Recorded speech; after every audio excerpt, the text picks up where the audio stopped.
"Are you sure you're in the right cabin, sweetheart?"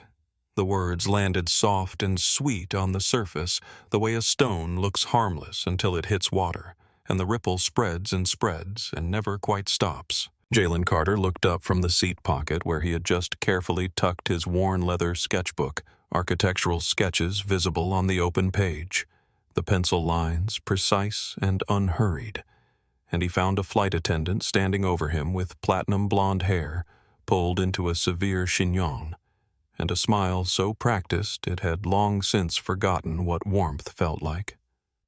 Her name tag read Deborah. Her eyes had already delivered their verdict before her mouth finished the sentence. "I'm in 2A," Jaylen said, and his voice was calm and even, the way his father had taught him to be calm in rooms where people expected him not to be. He pulled his boarding pass from the front pocket of his hoodie and held it out without being asked. Deborah took it from his hand. She held it up toward the overhead light, tilting it slowly the way you'd examine a document you already suspected was fraudulent. Jaylen watched her do this and said nothing. He was 17 years old, lean and tall in gray joggers, and a plain black hoodie from his high school with noise-canceling headphones around his neck that had cost more than most of the carry-on bags currently filling the overhead bins around him. He did not look like the other passengers already settled into the first-class pod seats of Ascend Air Flight 407 bound for London Heathrow, the men in blazers opening laptops, the women in silk blouses accepting pre-departure champagne with the ease of people who had done it many times. He knew he didn't look like them. He had known it the moment he stepped onto the jet bridge at JFK's Terminal 7, and felt the familiar prickling heat of being watched, that specific awareness that had lived between his shoulder blades for as long as he could remember. He had not sped up. He had not hunched. He had kept his pace exactly as it was, steady and deliberate, because that was the only answer he had ever found that worked. This seat, this flight, this ticket for 2A on the direct service to London Heathrow was a reward. 2 years of afternoons spent after school hunched over his sketchbook. 2 years of researching programs and writing applications and revising them and writing them again.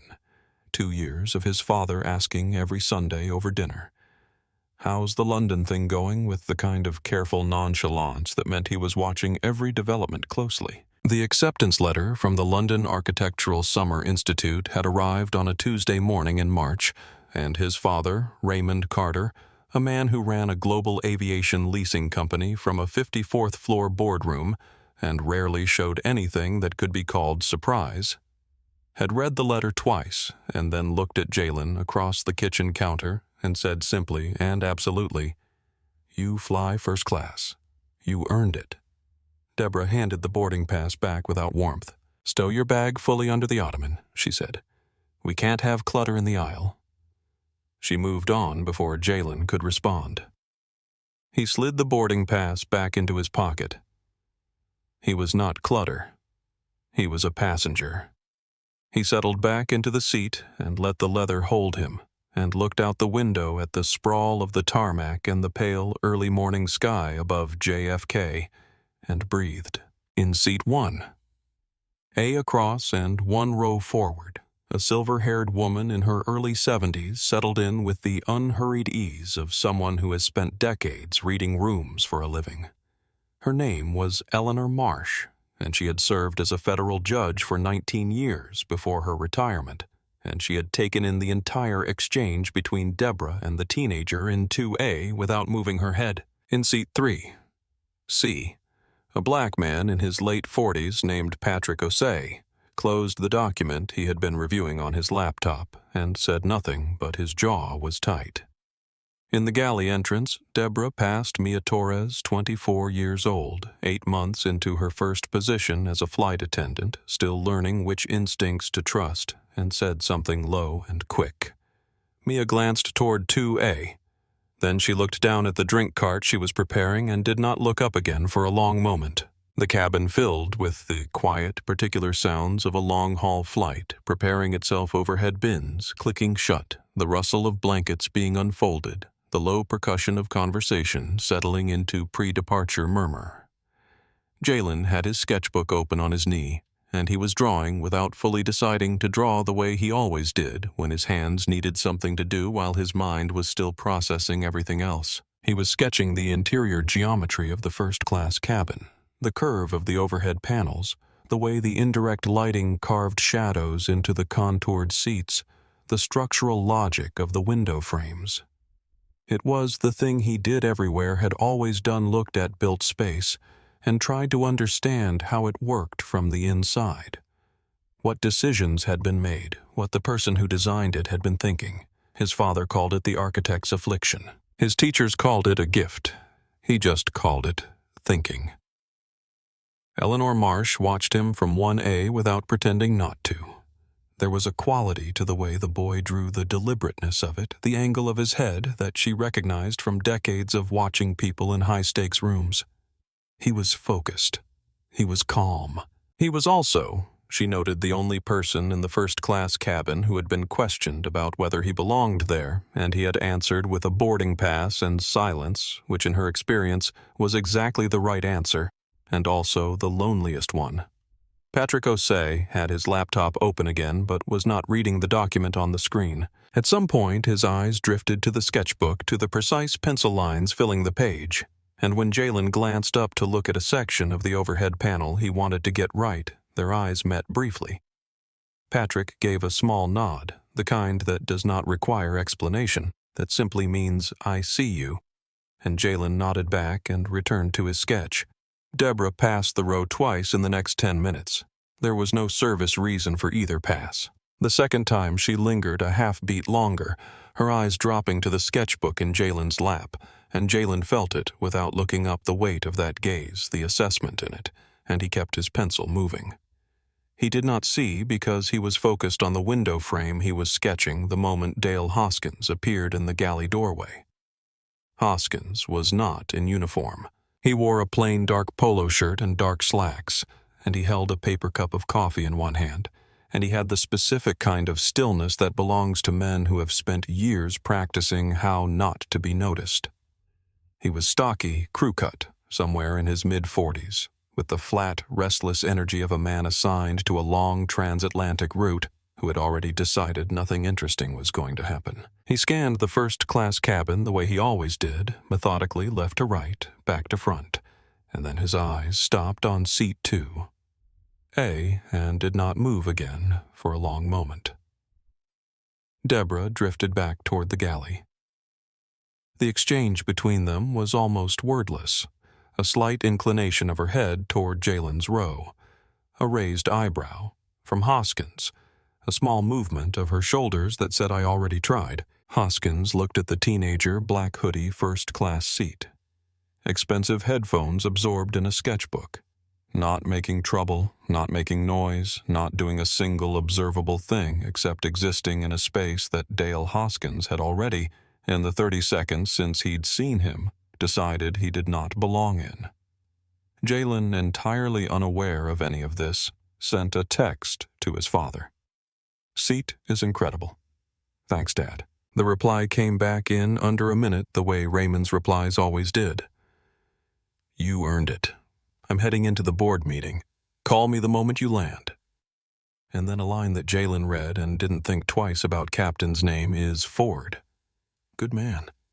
He put the phone on airplane mode, closed his eyes, and let the low hum of the engine settle around him. The tap on his shoulder was sharp enough to startle him, and Jaylen opened his eyes and pulled out one earbud and found Hoskins standing over him, too close, filling the space of the pod the way a person stands when they want you to feel contained. Hoskins had not introduced himself. He had not said, "Excuse me." He looked at Jaylen the way Jaylen had seen certain people look at him his entire life, like a problem they had already solved. "I need you to come with me," Hoskins said, and his voice was low and flat, the kind of voice that is designed to communicate that the conversation is already over. "Leave your belongings." Jaylen blinked. "I'm sorry." He looked around the cabin instinctively. The engines were still running. The jet bridge was still attached. They hadn't even pushed back yet. Is something wrong? Did something happen? "We'll discuss it off the aircraft," Hoskins said. "Stand up." "I don't understand what's..." It's not a request. The cabin went quiet, in the way cabins go quiet when something has shifted from private to public and everyone is deciding in real time whether to pretend they haven't noticed. The businessman 2 rows back lowered his newspaper. Eleanor Marsh's hand moved to her phone in her lap and she tilted the screen downward and pressed record. Her movements small and practiced the unhurried precision of a woman who understood that what mattered in moments like this was what could be proven afterward. Patrick Osei closed his laptop. Jaylen's heart was hammering, but his voice when he spoke was measured and quiet. "Can you at least tell me why he asked?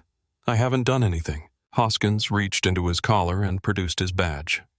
"Federal Air Marshal," he said loud enough for the rows around them to hear the volume a choice rather than a necessity. "You are being removed from this flight for security reasons. Stand up now, hands where I can see them." The words "security reasons" moved through the cabin like a current, and Jaylen felt every set of eyes in first class find him, and the heat in his face was not fear. It was something else, something older and harder.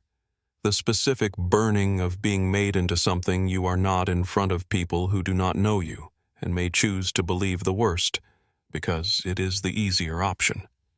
He stood slowly. He did not argue. Before he stepped into the aisle, he reached down and placed his sketchbook carefully on the seat. A deliberate, precise gesture, his pencil tucked into the spine as though marking his intention to come back. Hoskins grabbed his upper arm. His fingers dug in. Jaylen stumbled slightly into the aisle and his headphones fell from around his neck and clattered on the floor. "Hey!" Patrick Osei's voice was clear and direct. "The kid is just sitting there. What exactly is the problem?"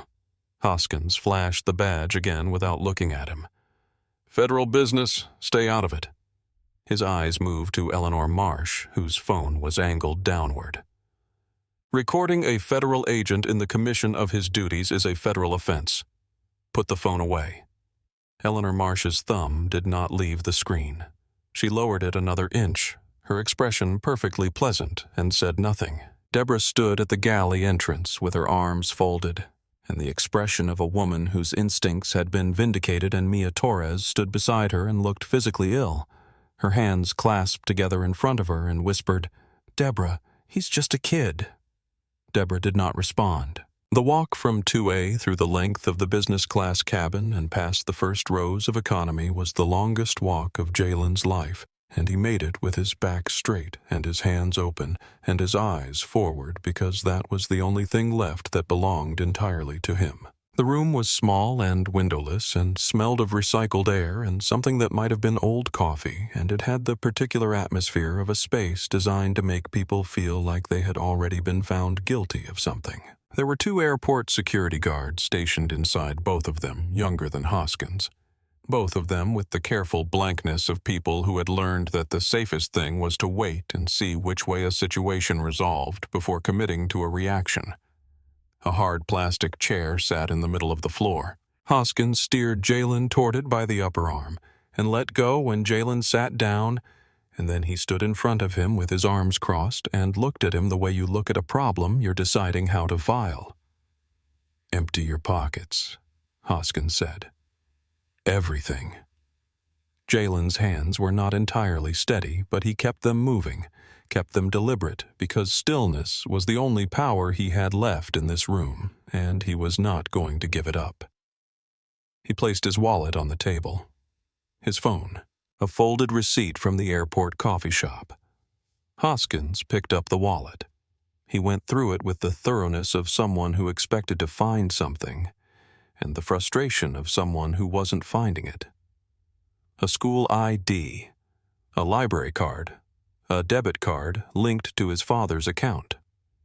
He held up the debit card. "Whose is this?" "Mine," Jaylen said. "It's linked to my dad's account. I'm on it as an authorized user." "Right," Hoskins said. The word carried a full paragraph of dismissal in it. "Your dad." He set the card down. "We're going to figure out who you really are." He began filling out a form, and as he wrote, he spoke almost to himself, cataloging the accusations the way a person might order items off a menu: suspicious activity, fraudulent documentation, failure to comply with crew instructions, and finally, the one that landed like a fist in the chest. The acronym for passenger, identified as a security risk, and the words "no-fly list" dropped into the room like something irreversible. Through the tiny porthole window set into the door, Jaylen watched the jet bridge pull away from the plane. The door of Flight 407 closed. The aircraft sat there for a moment on the tarmac, and then very slowly it began to move, and Jaylen watched it go, and the thing that happened in his chest in that moment was something he had no immediate language for. It was not quite despair, and not quite rage, and not quite grief, but it had elements of all three, and he pressed his hands flat on his knees and did not look away until the plane had fully taxied from view. One of the security guards, younger than the other, with an expression he was clearly trying to keep neutral and not quite managing, glanced at Jaylen from the corner of his eye and then looked quickly at the wall. He was not comfortable. He did not say anything. "I'd like to call my father," Jaylen said. His voice was steady. Something had resolved in him in the moment he watched the plane disappear, some internal decision that was less about hope and more about the simple act of doing the next right thing. Hoskins looked at the guards and gave a short, derisive laugh. Then he picked up Jaylen's phone from the table and tossed it toward him. Jaylen caught it cleanly without fumbling, which seemed to irritate Hoskins slightly. "Go ahead, kid," Hoskins said, leaning against the wall with his arms crossed, settling in as though he was about to be entertained. "One call. Let's see who picks up. This should be good." Jaylen looked at the phone in his hand for a moment. His father's contact was labeled simply Dad, no last name, no title, just the word the way it had always been since Jaylen was old enough to program a phone. He pressed call. It rang twice.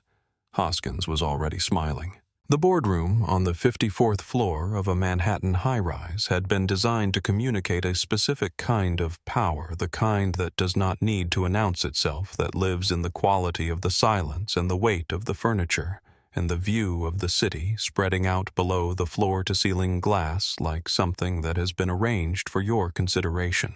Raymond Carter sat at the head of the long mahogany table with the particular stillness of a man who has spent so many years being the most prepared person in any room that stillness has become less a choice than a resting state. He was impeccably dressed in a charcoal suit, and around him sat 7 executives and 2 attorneys who were waiting with the specific quality of held breath that accompanies the final moment of a large negotiation for Raymond to say the word that would close a deal worth 9 figures. His personal phone sat face up on the table to his left. It was there because Jaylen was traveling alone today on his first solo international flight, and Raymond Carter had not achieved what he had achieved by being the kind of person who ignored the information in front of him. When the screen lit up with Jaylen, Raymond frowned. Jaylen should have been in the air. He raised one hand to the room, a single unhurried gesture that produced immediate silence from 7 executives and 2 attorneys, and he answered, "Jaylen, thought you'd be taking off. Everything okay?" What came back was not okay. What came back was the voice of his son trying to hold himself together and not fully succeeding, fractured at the edges, and the specific choking quality of someone who has been frightened and humiliated and is fighting very hard not to let either of those things win. "Dad! Dad, they pulled me off the plane." The temperature in the boardroom did not literally drop 20 degrees, but the 7 executives and 2 attorneys would later describe it that way because something happened to Raymond Carter's face in the space of 1 second that none of them had ever seen before, and that all of them would remember for the rest of their professional lives. The warmth drained out of it completely, and what replaced it was not anger exactly. It was something quieter and more total than anger, like the moment before a weather system arrives when the air goes absolutely still and everything in it recognizes what is coming. "What do you mean pulled you off?" Raymond's voice was barely above a conversational tone. It was the quietness that made it frightening. Jaylen told him. "The Air Marshal. The accusations." being walked through the entire length of the plane while every passenger stared. The small, windowless room. He pushed me Dad. In front of everyone, his name is Agent Hoskins, Dale Hoskins. A pause in which Raymond could hear his son breathing and working to keep the breathing even. He says my ticket is fake. He says I'm a security risk. He has my wallet. Raymond's hand was white around the phone. Are you safe right now? He asked. Are they hurting you? They're all staring at me. I don't know what they're going to do. Listen to me, Raymond said, and the executives around the table who had been trying not to obviously stare found they could not look away from the quality of Raymond's focus in this moment, the absolute compression of a man who has reduced everything extraneous to zero. Put Agent Hoskins on the phone. Agent Hoskins. Back in the security room, Hoskins took the phone from Jaylen's hand with the theatrical indulgence of a man playing along with a joke. He put it to his ear. Yeah, this is Agent Hoskins. Who am I speaking to? My name is Raymond Carter. The voice that came through the speaker was not loud. It was clear and cold and exact like a precision instrument. You are currently holding my 17-year-old son, Jaylen Carter, a minor in a security room at JFK Terminal 7, without cause, without legal justification, and without his guardian's consent. You have 30 seconds to release him, return his belongings, apologize, and personally escort him back to his ticketed seat on Flight 407. Hoskins's smirk widened. He shifted against the wall with the comfortable posture of a man who has never been inconvenienced by a phone call. You don't make demands of a federal air marshal, Mr. Carter. Your son is a person of interest in an active security inquiry. He matched a profile. His documentation raised flags. He failed to cooperate with crew instructions. He's not going anywhere. He paused. Now I'm going to end this call. You can contact the TSA field office in a few hours for an update. I'd think carefully about that decision, Raymond said, and there was something in the 4 words that was not a threat and not a warning, but was something else entirely. Something with a much longer reach than either the quiet certainty of a man who does not say things he does not mean, and has never needed to say anything twice. Hoskins ended the call, tossed the phone back on the table, looked at Jaylen with the expression of a man who has just won a small point. Nice story, kid, he said. Now let's talk about where you actually got that debit card. Back on the 54th floor, Raymond stared at the screen that read, Call ended. The boardroom was completely silent. 10 seconds passed. Nobody moved. Then Raymond looked at his executive assistant, Helen, who had materialized in the doorway with the quiet efficiency that had made her indispensable for 11 years, and he said with the same measured calm he might use to request a coffee, Get the full legal team on a conference call. All of them. Get me a direct line to Connor Walsh at Ascend Air. And find out exactly which gate Flight 407 is sitting at in Terminal 7. He stood and the chair moved back and he picked up his phone and his jacket in one motion. Gentlemen, he said to the table not unkindly, this deal is on hold. My apologies. He walked out of the boardroom and the door closed behind him. And that was the last moment of the day when anything about Raymond Carter's intentions could be described as uncertain. His car was already moving through Manhattan traffic, the driver having received exactly the look necessary to understand that speed was the only acceptable response, and Raymond was on the phone before the door had closed behind him, his legal team patched in on one line while he waited for Connor Walsh to be pulled out of whatever meeting he was currently in. Helen's voice came through his earpiece with the calm, rapid efficiency that he paid for and relied on Walsh as in a transit planning session. Patching you through now, sir. Connor Walsh, CEO of Ascend Air, was a man who answered when Raymond Carter called, always had, because the relationship between their two companies was one of those arrangements that only looks like a partnership from the outside. Ascend Air was the public face, the brand, the booking platform, the uniforms and the logo and the advertisements featuring sunny destinations and smiling families. But the aircraft themselves, The wide bodies and the narrow bodies, the long-haul 787s, and the short-haul A320s, and every other piece of metal currently carrying the Ascend Air name through the sky, 80% of that fleet was owned by Aerolease Global Raymond's company and leased to Ascend Air under a master agreement that Walsh's predecessor had signed and Walsh had renewed without looking as carefully as he should have at every clause in it. Robert Walsh began.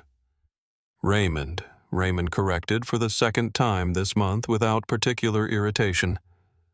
Raymond, of course, sorry. Good morning, I wasn't expecting. I'm going to tell you what happened, Raymond said, and I need you to listen to the whole thing before you respond. He told it without drama and without embellishment, because neither was necessary. Flight 407 from JFK to Heathrow.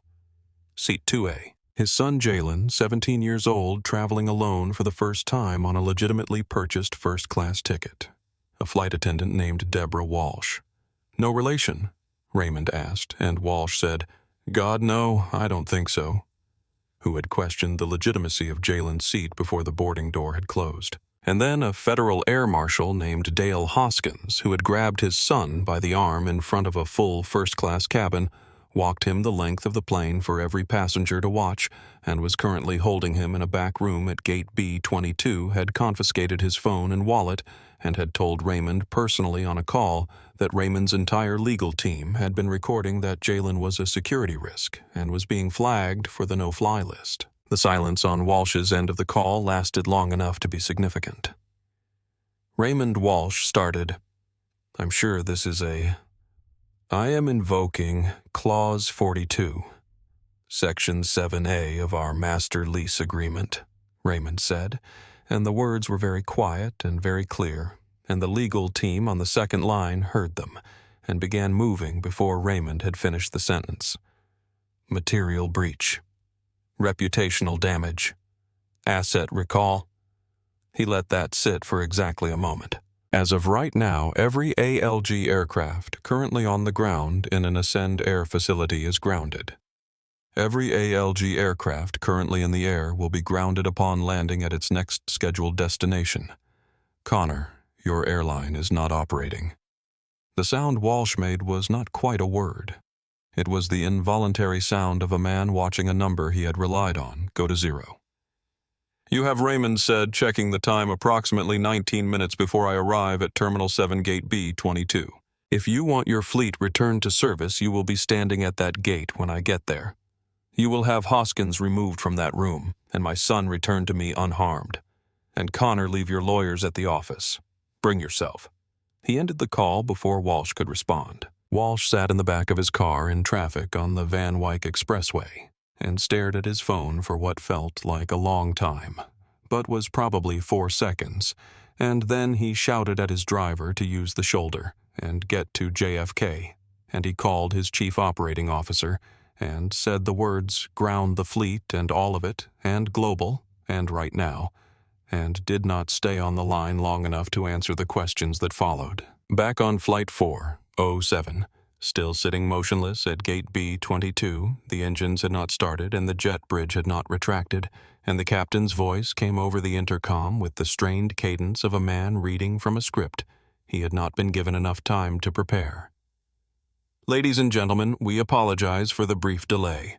We're resolving a small administrative matter and should have you on your way shortly. In the galley, Deborah Walsh was sipping a coffee with the satisfied expression of a woman whose instincts had been confirmed. See Mia, she said to no one in particular. My gut is never wrong. Mia Torres said nothing. She was refolding blankets she had already folded. The crew phone rang the piercing specific ring of a cockpit-to-galley call, and Deborah answered it, and the captain's voice that came back was a completely different register from the one that had just spoken calmly to the passengers. It was terrified. He said he had just received a call from Connor Walsh himself, the CEO of Ascend Air, screaming. He asked Deborah what the boy in 2A had looked like. Deborah told him. The captain made a sound that was almost inaudible and said, Deborah. That was Raymond Carter's son. Deborah's coffee cup fell from her hand and shattered on the galley floor, and she stood in the spreading dark stain of it and did not move. 3 things happened at almost exactly the same moment in 3 different locations, like the separate points of a triangle all being struck at once. On the plane, the cabin crew received the deplane order, and the already restless first-class cabin broke into the specific kind of chaos that happens when people who are accustomed to things going their way discover that things are not going their way today. A man in a charcoal suit who had a board meeting in Zurich the following morning stood in the aisle and demanded to know who was responsible and who would be reimbursing his ticket. A family in rows 7 and 8 with 2 small children and a connecting flight to Amsterdam began a kind of contained urgent renegotiation of all their plans right there in the cabin. A woman traveling alone who had not seen her mother in 14 months sat very still and looked at the seat in front of her and did not say anything to anyone.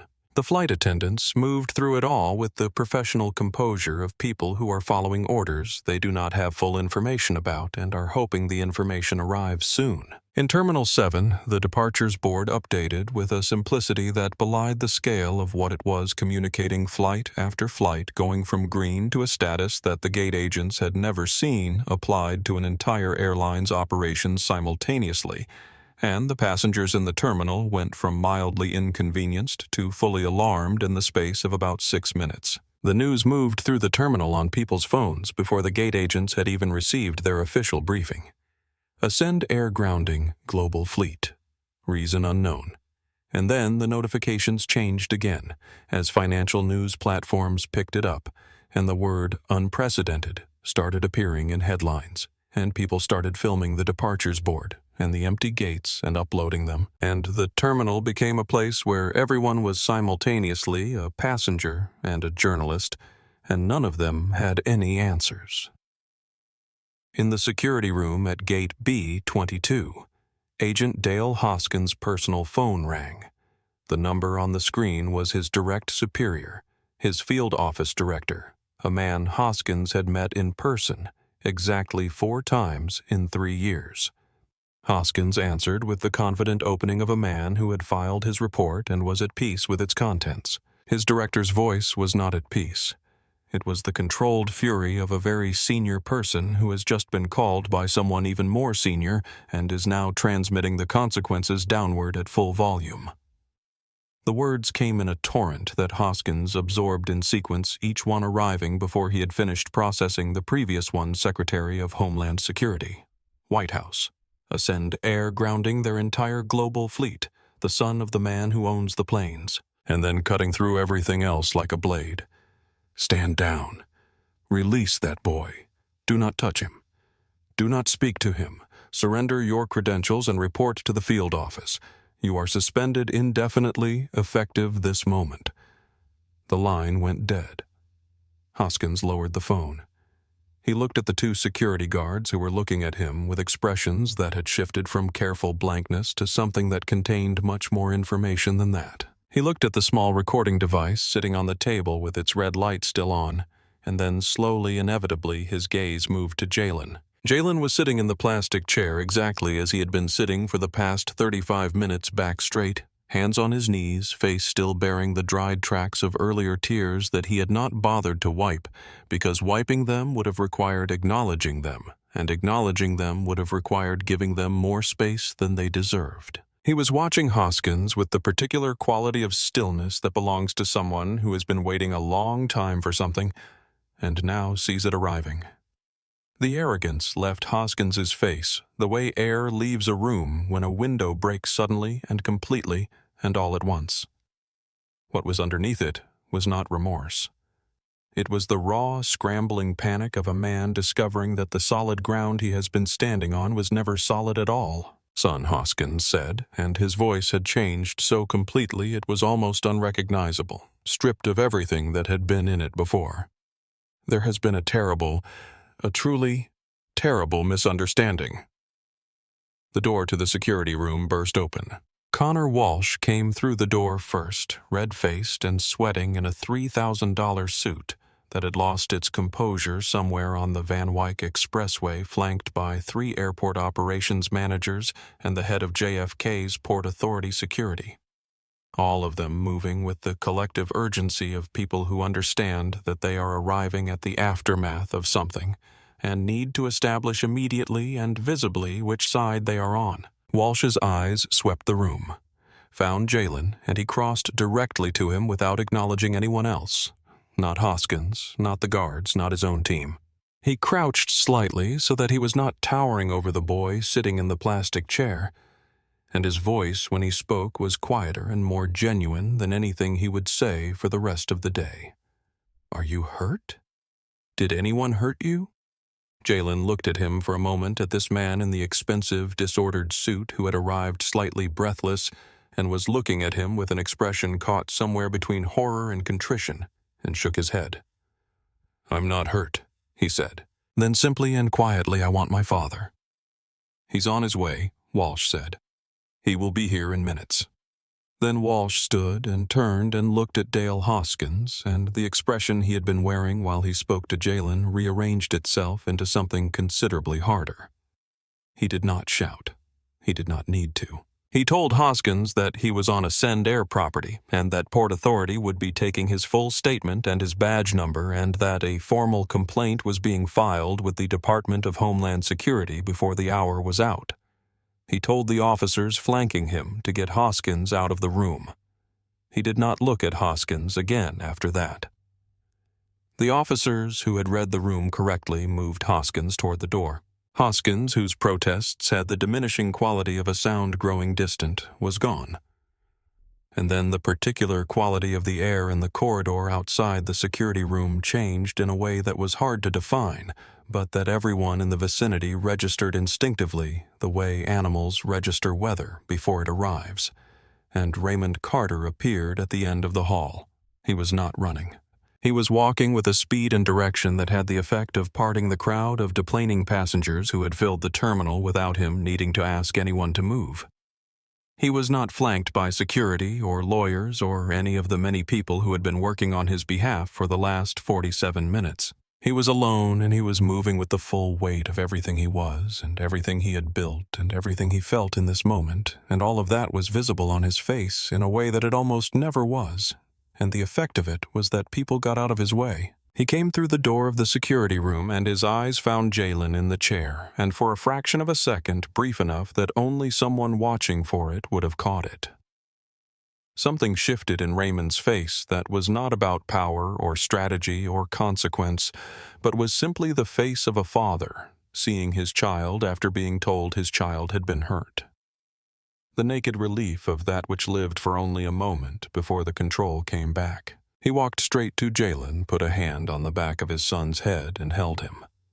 Jaylen put his face against his father's chest and let go of every single thing he had been holding with both hands for the past hour. The tears came without drama and without restraint, the full honest weight of it, the fear and the humiliation and the loneliness of being made into a suspect in front of strangers who had chosen to believe the worst about him.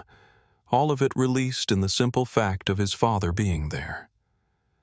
Raymond held him and said nothing. He let the moment be what it needed to be. After a moment, he looked over Jaylen's shoulder at Connor Walsh. The look lasted approximately 3 seconds and contained no words and required none. Walsh held it without looking away, which was perhaps the most that could be said for him today. "Where is she?" Raymond said. "Not who." "Where?"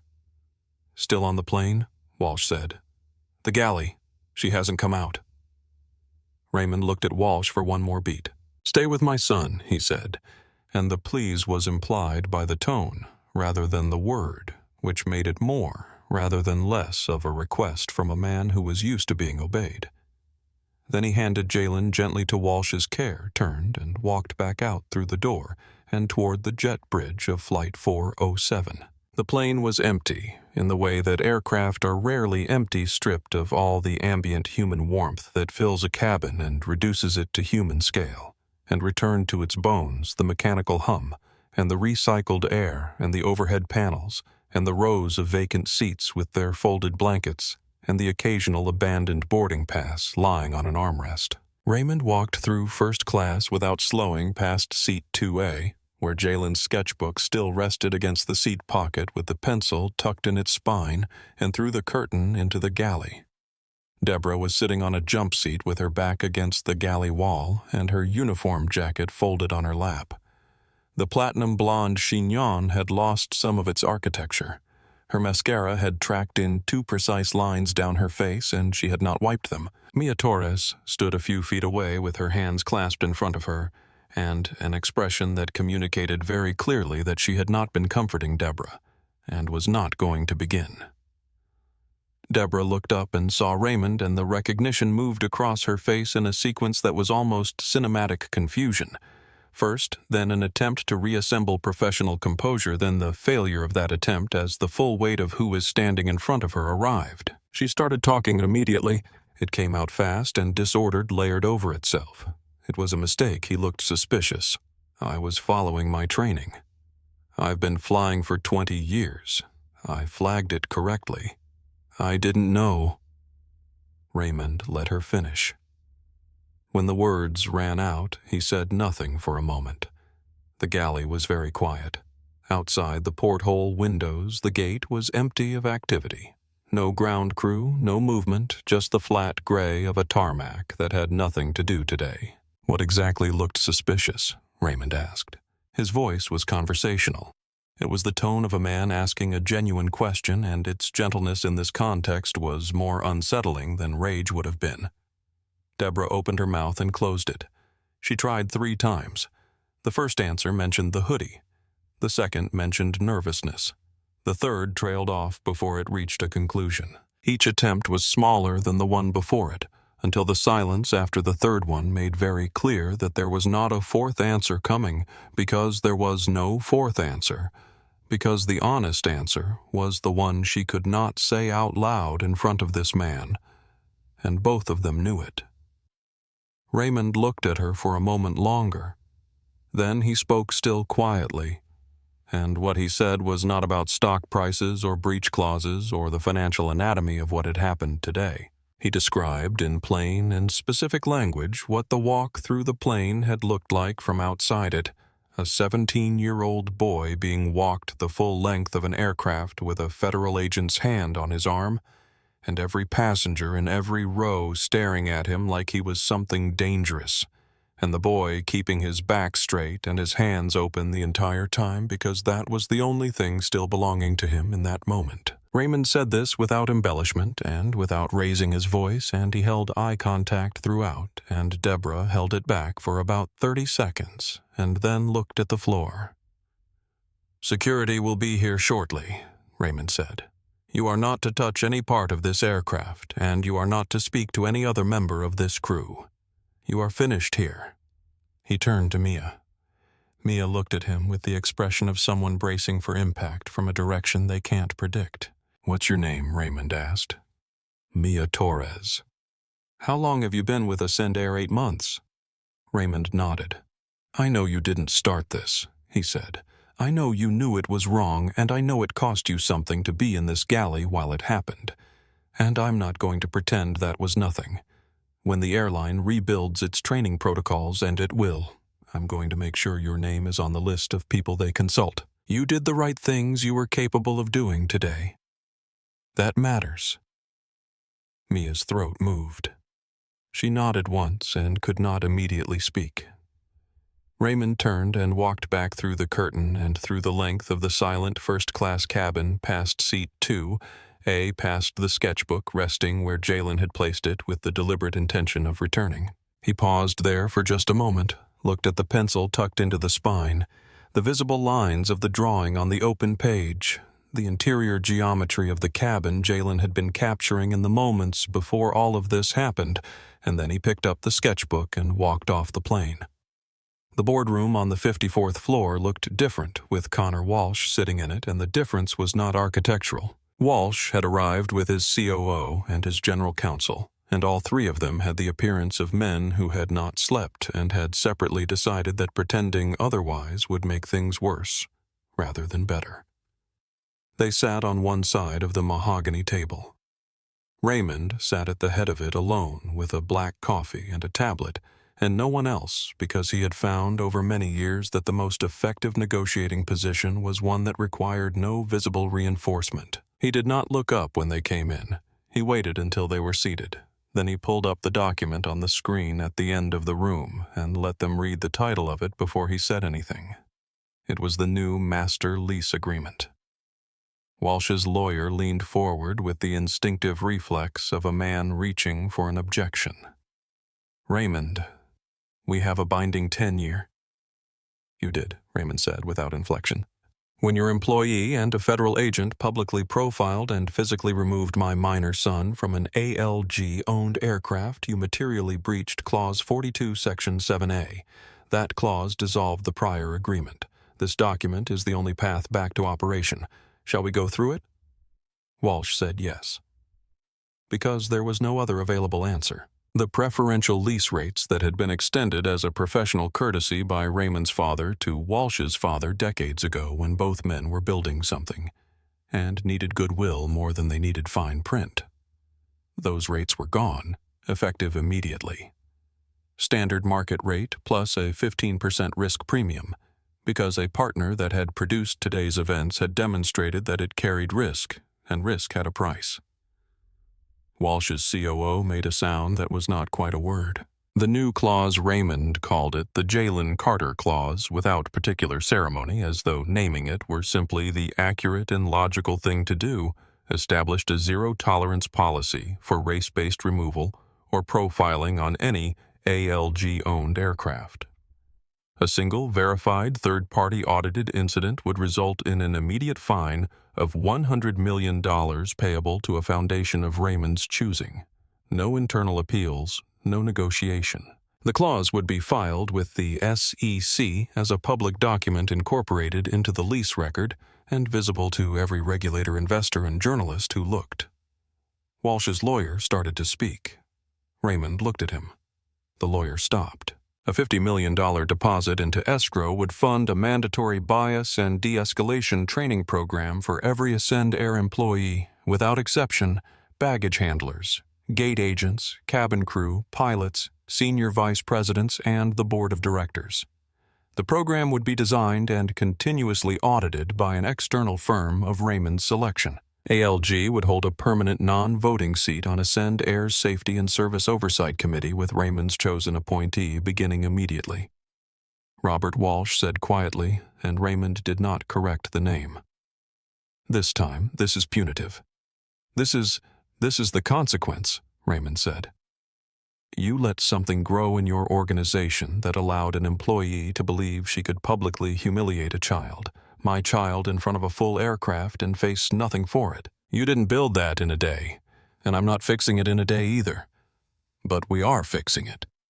He stood and walked to the window and looked down at the city and spoke with his back to them. "You have two choices. You sign this document, you issue the press release. My team has written.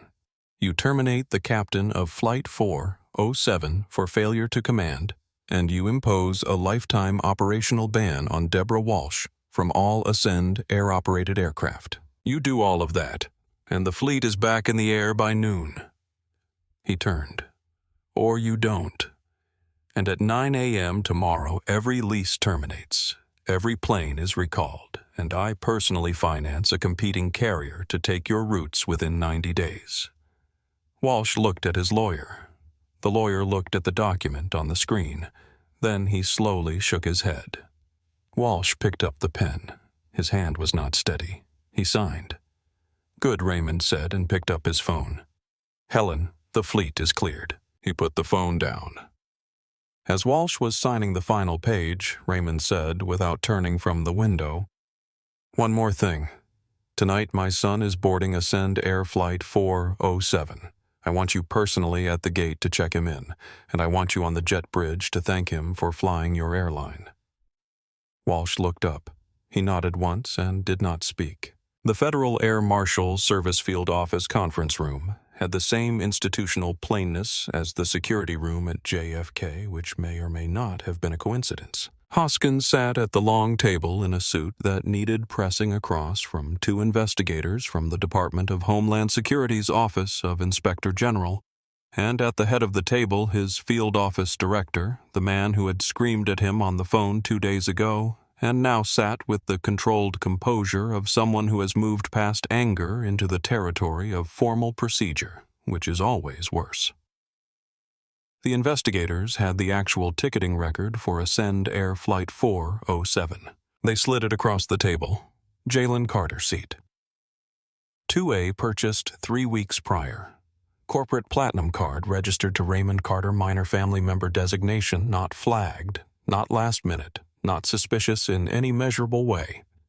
They had the sworn statements of Patrick O.C. from seat 3C.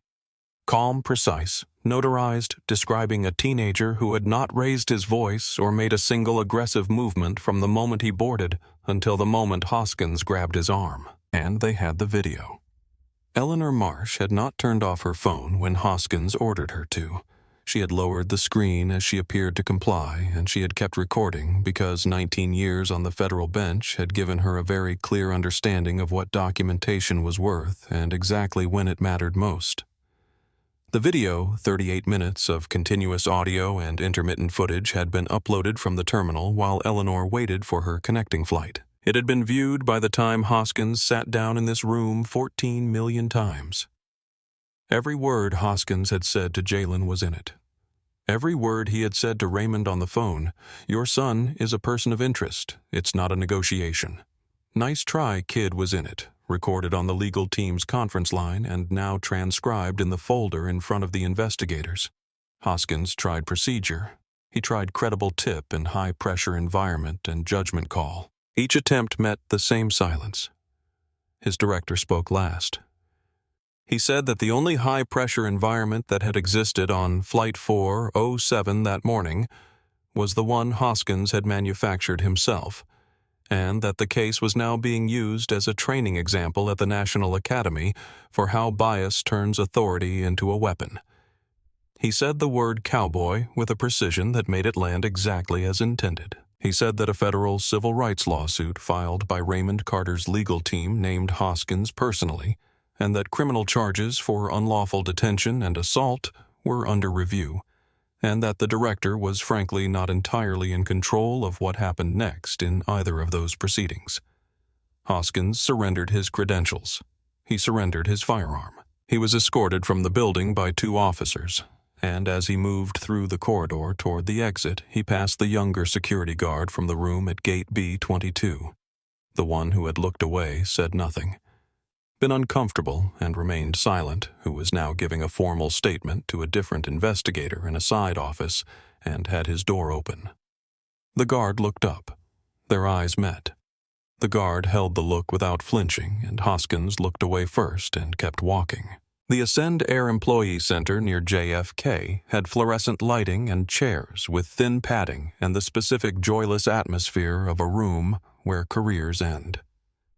Deborah sat across from a senior vice president of human resources and a union representative whose expression communicated without his saying a word that he had already read the file and that there was nothing here for the union to work with. The VP listed the violations without preamble and without drama. The way you read the total at the bottom of a bill passenger dignity policy de-escalation protocol filing a materially false report with a federal officer. She had done all 3 with the confidence of someone who had never imagined facing consequences for any of them. "I have 20 years, Deborah said, and there was something in her voice that wanted to be defiance, but had lost most of its structure. "My record is clean." The VP looked at her, and there was no cruelty in what he said next. It was simply accurate. 20 years is how long this went unaddressed. It's not a defense. He told her the estimated financial cost of the incident, which was a number large enough that when it was spoken aloud in this small room under fluorescent lighting, it seemed to belong to a different order of reality. He told her she was terminated for gross misconduct, effective immediately, that she was blacklisted across Ascend Air's operations, and that under the terms of the new ALG master lease agreement, which had been filed publicly that morning, she was barred from operating on any aircraft owned by Aero Lease Global. The union representative, who had said nothing throughout now, said ALG owns 60% of the world's commercial fleet. Deborah heard this. She heard what it meant. She sat with it for a long moment. "What am I supposed to do?" she asked, and the question was not directed at either of them specifically, which made it harder to answer. The VP slid a box of tissues across the table. "That's no longer our concern," he said, not unkindly. "Please surrender your company ID." Deborah looked at the ID before she put it down. The photo was from 20 years ago. Her hair darker, then her expression open in the way that faces are open before they've been in the world long enough to close up. She put it face down on the table. She did not turn it over again. 1 month later, Jaylen Carter moved through the first-class boarding line at JFK Terminal 7 for Ascend Air Flight 407, and the gate was the same, and the jet bridge was the same, and the morning light through the terminal windows was the same flat, early gray, but everything else was different in the way that places are different after something has happened in them, the geography unchanged, but the meaning of it permanently altered. The ticket on his phone read Seat 1A. Raymond walked beside him, not behind him, and not ahead beside him at the same pace, the way you walk with someone you trust to arrive at the same moment. Connor Walsh was standing at the gate podium when they reached it.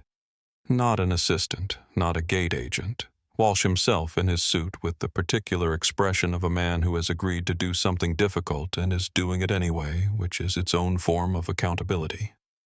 He took Jaylen's phone, scanned the ticket, handed it back. He looked at Jaylen directly, and he said in a voice that was not performing anything, "Thank you for flying Ascend Air, Jaylen." Jaylen looked at him for a moment. "Thank you," he said, and meant it in a way that was harder to explain than it appeared, because the thank you was not for the seat or the upgrade or the gesture.